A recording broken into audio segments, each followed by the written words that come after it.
کون کس شکل میں ہے. یہاں پہ غیر ملکی جو پاکستان دشمن قوتیں ہیں وہ بھی پاکستان میں انارکی پیدا کرنے کے لیے, پاکستان کے پرامن فضا کو خراب کرنے کے لیے اس طرح کا عمل کر کے پاکستان کو نقصان پہنچانے کی کوشش کرتی ہیں. تو میں سمجھتا ہوں کہ عمران خان صاحب کو اپنی سیکورٹی کا خیال رکھنا چاہیے. تو یہ ان کی واپسی کا جو ان کے پارٹی کے ممبرز ہیں وہ ان کو کس چیز کی انسیکیورٹی لگ رہی ہے؟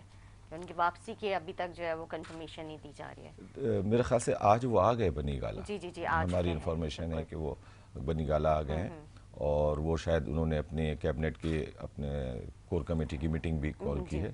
تو وہ کریں, اور سیاسی طور پہ ہر کو حق ہے, کبھی اپوزیشن میں ہوتا ہے وہی, کبھی جب اقتدار میں ہوتی ہے. تو یہ تو سیاست کا ایک حصہ ہے.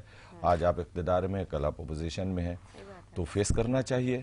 اور فیس کرنے کے ساتھ ساتھ جہاں انہیں احتیاط کی ضرورت ہے انہیں احتیاط بھی کرنی چاہیے. بالکل ٹھیک کہہ رہے خان صاحب جو ہیں وہ جس طرح سے پہلے کہا جا رہا تھا 6 دن کا, پھر اس کے بعد ڈیڈ لائن دے دی گئی, پھر اس کے بعد انہوں نے ایک جو ہے لمبا وہ کیا, آپ کے سامنے پروٹیسٹ کیا, لیکن پھر اس کے بعد انہوں نے ریلیاں جیسے جلوس, یہ تو سلسلہ چلتا ہی رہتا ہے.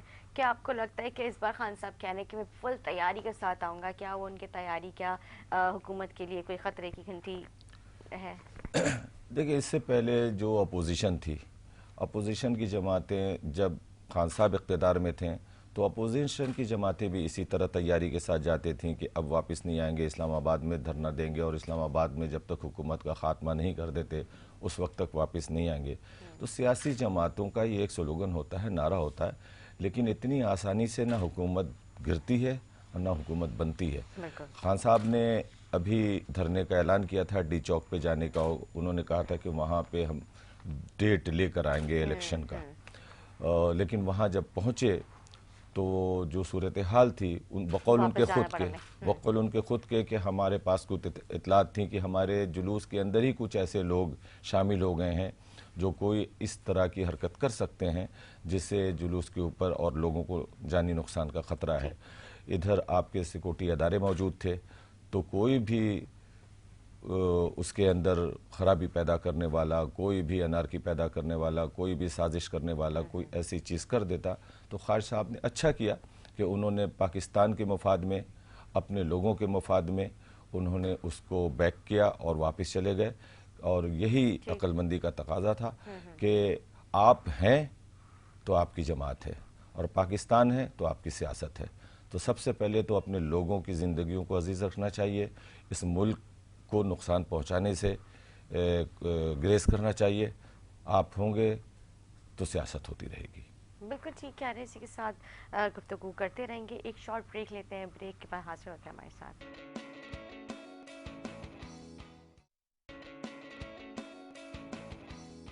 ویلکم بیک ناظرین. بریک سے پہلے ہم بات کر رہے تھے جو ابھی کرنٹ سچویشن چل رہی ہے ابھی, لیکن اس کے ساتھ ساتھ میں آپ کو بتاؤں ہماری گیسٹ جو ہیں ابو بکر صاحب جو ہیں وہ ضمنی انتخابات کے لیے آپ کینڈیڈیٹ بھی ہیں, جو کہ ڈپٹی اقبال صاحب کی جو سیٹ تھی اس کے وہاں پہ آپ اب وہاں پہ مطلب آپ کو پارٹی کی طرف سے نامزد کیا گیا ہے. تو کیا آپ کو لگتا ہے کہ آپ وہاں سے ون کر جائیں گے؟ عوام کا اعتماد اس بار کیا بہت مشکل ہے؟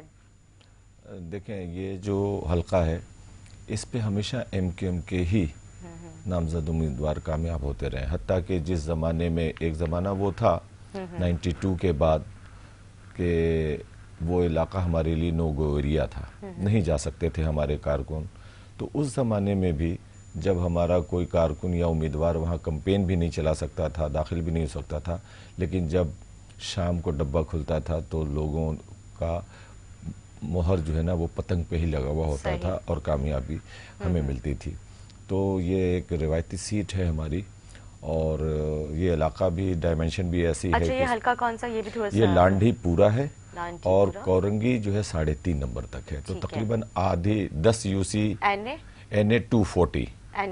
جی. اب ڈیلیمیٹیشن ہوئی ہے تو اس کو ڈائمنشن چینج کی جا رہی ہے.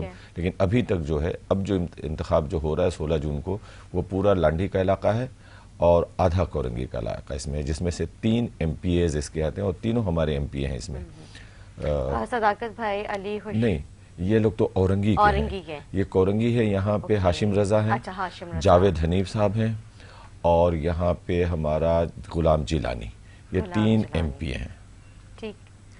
تو مطلب میرا سوال یہ ہے کیونکہ جس طرح سے عوام اس بار تھوڑا سا آپ لوگوں کے اس اتحاد سے ناراض نظر آ رہی تھی, کیونکہ حکومت کے ساتھ جو اتحاد تھا اور وہ ظاہر ہے اب جو ہم سوشل میڈیا پہ رد عمل دیکھ رہے تھے عوام کا, تو کیا لگتا ہے کہ عوام اس طرح سے آپ کو اب سپورٹ کرے گی؟ دیکھیں, عوام کے مسئلے تو ہیں, لیکن ابھی فیڈرل گورنمنٹ میں جب ہم تھے پی ٹی آئی کے ساتھ, تو وہاں سے جو فنڈ ملے تھے MNAs کو, تو اس فنڈ سے کافی کام ڈپٹی اقبال بھائی مرحوم نے کروایا تھا. وہاں پہ 2018 کے اندر بڑی صورتحال خراب تھی. چونکہ میں بحثیت رکن رابطہ کمیٹی پورے ڈسٹرکٹ جو کورنگی ہے اس کے الیکشن کے معاملات کو دیکھ رہا تھا, تو اس میں 3 MNA تھے اور 7 MPs تھے جن کو میں الیکشن لڑا رہا تھا. تو پورے علاقوں میں شاہ فیصل, ملیر, لانڈھی اور کورنگی یہ سارا میں دیکھ رہا. تو ایک ایک گلی اور ایک ایک محلے میں میرا جانا ہوتا تھا. تو وہاں پہ سیوریج کا بہت زیادہ نظام تباہ تھا. جس گلی میں اور روڈیں ٹوٹی ہوئی تھی. لیکن میں آپ کو آج یہ بات یقین سے کہہ سکتا ہوں کہ آپ آئیں تو نہ صرف مین سڑکیں بلکہ لنک سڑکیں جو ہیں وہ بھی ہم ڈپٹی اقبال بھائی کے فنڈ سے کافی ترقیاتی کام ہوئے ہیں, خاص طور پہ سڑکوں پہ اور سیوریج کے نظام. کیونکہ جب تک آپ سیوریج کا نظام صحیح نہیں کرتے سڑکوں کا بنانا بیکار ہوتا ہے. تو پہلے ہم نے سیوریج کے نظام کو بہتر کیا, پھر سڑکیں بنی. پانی کے مسائل ہیں, چونکہ پورا کراچی پانی کا شکار ہے, تو غریب بستیاں ہیں, یہ بنیادی سہولتیں ہیں, یہ بدنصیبی ہے ہمارے ملک کی, ہمارے شہر کی. جیسا میں نے کہا کہ سمندر چاروں طرف اس شہر کے ہے اور اس شہر کے باسی پانی کے بوند بوند کو ترستے ہیں. اللہ سے دعا ہے اور پیپلز پارٹی سے بات چیت ہو رہی ہے, تو ہماری جتنی کوشش ہوگی, جتنا عوام کو ریلیف دے سکتے ہیں وہ کوشش کریں گے. کہ ان کو کورنگی میں بہت زیادہ مسئلے تھے. کورنگی میں 70% تقریباً پانی کا, بعض جگہ پہ پانی ہے لیکن وہ درختوں کی جڑیں چلی جاتی ہیں, لائنیں, لوگ بھی لائنیں لینے کے چکر میں اس میں کنیکشن کر رہے ہوتے ہیں, تو اس سے لیکیجز ہو جاتا ہے. تو اس کو بہتری کی طرف لوگ اس میں مافیاز جو ہیں وہ زیادہ ہے, لیکن وہاں پہ جیسے ٹینکر مافیا ہے, آپ کا ہائیڈرنٹ مافیا ہے. اب ظاہر سی بات ہے کہ جب آپ لوگوں کو پانی نہیں دیں گے, ہائیڈرنٹ پہ پانی چلے گا تو لوگ متاثر ہوتے ہیں.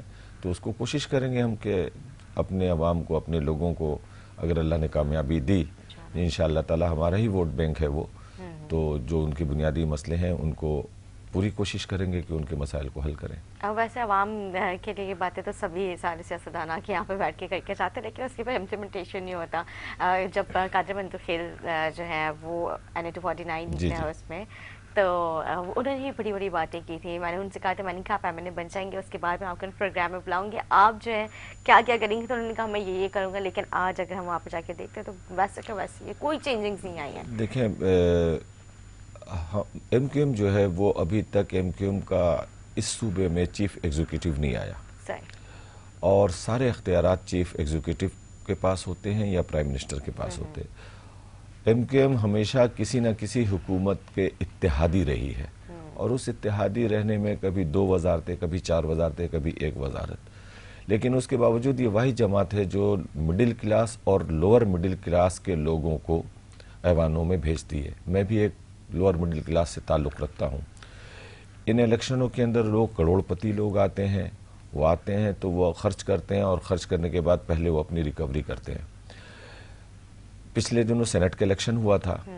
سینٹ کے اندر اس بار سینٹ کے الیکشن میں 75 کروڑ روپے تک کی بولی لگی, اور 75 کروڑ میں سینیٹر بنا ایک.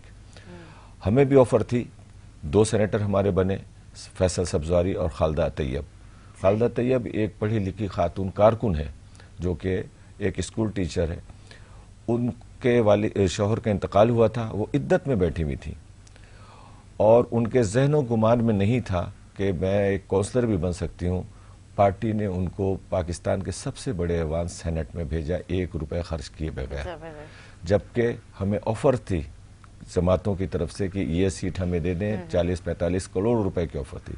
اس وقت MQM ویسے ہی مالی بحران کا شکار ہے. ظاہر سی بات ہے, ہمارے پاس کسی زمانے میں اس وقت ہم چندہ کر لیتے تھے, اس وقت ہم کھالیں لے لیتے تھے, اس وقت ہم زکوٰۃ فطرہ جمع کرتے تھے, وہ ہم 2016 کے بعد سے نہیں کر رہے ہیں۔ اچھا، یہ کے ایف کا بھی تب دوبارہ سے میرے خیال سے کر دیا گیا ہے نا؟ کے ایف ہمارا ایکٹیو ہے، اور ہر سال رمضانوں میں جس طرح سے فلاحی کام ہم کرتے ہیں، کروڑوں روپے کے ہم اکثر اجناس لوگوں کو پہنچاتے ہیں، کپڑے، اور جو ہمارے شہداء کی فیملی ہے، جو اسیر ہیں، ان کے گھروں تک خاموشی سے پہنچاتے ہیں، تو وہ ہمارا، اور پھر اسی طرح میت بسیں چل رہی ہیں، مورچریز چل رہی ہیں۔ ابھی ہمارا ایک، بالکل ہی پابندی لگ چکی تھی، لیکن اللہ کا کرم ہے کہ وہ ایک فلاحی ادارہ ہے، لیکن بہرحال اس کے اوپر لگی تھی پابندی، آہستہ آہستہ آہستہ آہستہ وہ پابندیاں ہٹ رہی ہیں۔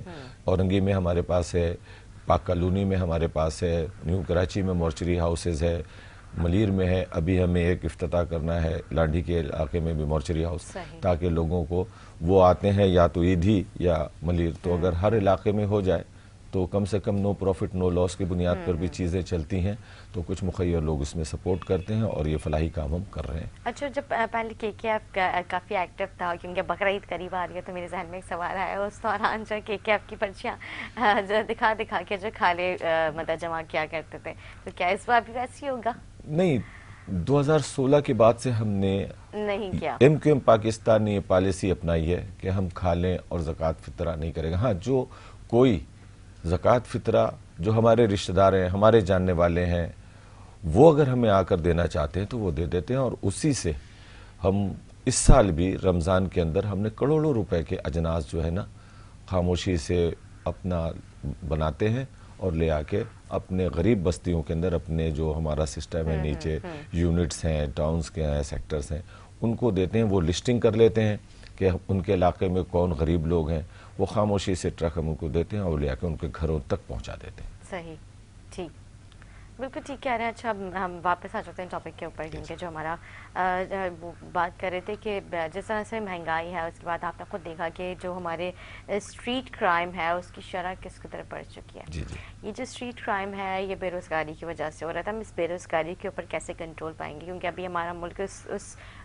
جو ہے طرح کا ابھی اتنا اسٹیبل ہے نہیں کہ ہم اپنے ہی کوئی یہاں پہ جابس کریٹ کریں، تو کیا کس طرح سے یہ ساری چیزیں ہم کنٹرول کر سکتے ہیں؟ کچھ آپ لوگوں نے کچھ اسٹریٹجی تیار کی ہے، کچھ اس کے اوپر کچھ ڈسکشنز ہوئی ہیں؟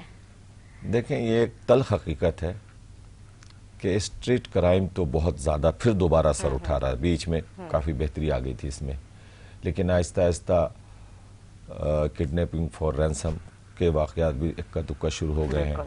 اسنیچنگ میں لوگ موبائل پیسے لینے کے بعد گولیاں مار رہے ہیں اور لوگوں کو قتل کر دے رہے ہیں۔ اگر آپ اس کو تھورولی اس کا جائزہ لیں تو 90% لوگ جو اس شہر میں واردات کر رہے ہیں ان کا تعلق اس شہر سے نہیں ہے۔ یہاں پہ جو کراچی کے لوگ ہیں، ایک تو بے روزگاری ہے، اس کی وجہ سے بھی ہے۔ پاکستان میں اگر اس طرح کا سسٹم بن جائے کہ ہر شہر اپنے لوگوں کو اپنے صوبے میں نوکری دے، تو شاید کراچی پہ جو لوڈ ہے وہ کم ہو جائے، اور کراچی کے لوگوں کو پھر روزگار بھی ملے۔ آپ دیکھ لیں، آپ سڑکوں پہ چلی جائیں، آپ ٹھیلوں پہ چلے جائیں، آپ شادی ہالوں میں چلے جائیں، تو آپ کو جو اسٹاف ملے گا، آپ پرائیویٹ سیکورٹی کے اندر دیکھ لیں، تو یہ دوسرے شہروں سے، میں نہیں کہتا کراچی پاکستان ہے، سب کا حق ہے، لیکن اس شہر میں رہنے والوں کا پہلا حق ہے۔ تو یہ شہر ایک جو سب کو پناہ دیتا ہے، لوگ پناہ بھی لیتے ہیں اور اس ماں کے ساتھ زیادتی بھی کرتے ہیں۔ تو اسٹریٹ کرائم بڑھ رہا ہے، اور اس پہ بھی بات ہوئی ہماری پیپلز پارٹی سے کہ ابھی آئی جی تبدیل ہوئے ہیں، غلام نبی میمن صاحب بنے ہیں، ان سے ایک میٹنگ بھی ہوئی ہے، اور کوشش کی جا رہی ہے کہ اس کو کنٹرول کرنے کے لیے کوئی ایسی حکمت عملی تیار کی جائے تاکہ لوگوں کے جان مال کا تحفظ کیا جا سکے۔ ٹھیک ہے جی ناظرین، ہم گفتگو کرتے رہیں گے، ایک شارٹ بریک لیتے ہیں، بریک کے بعد اور مہمانوں کے ساتھ حاضر ہوں گے، ہمارے ساتھ رہیں۔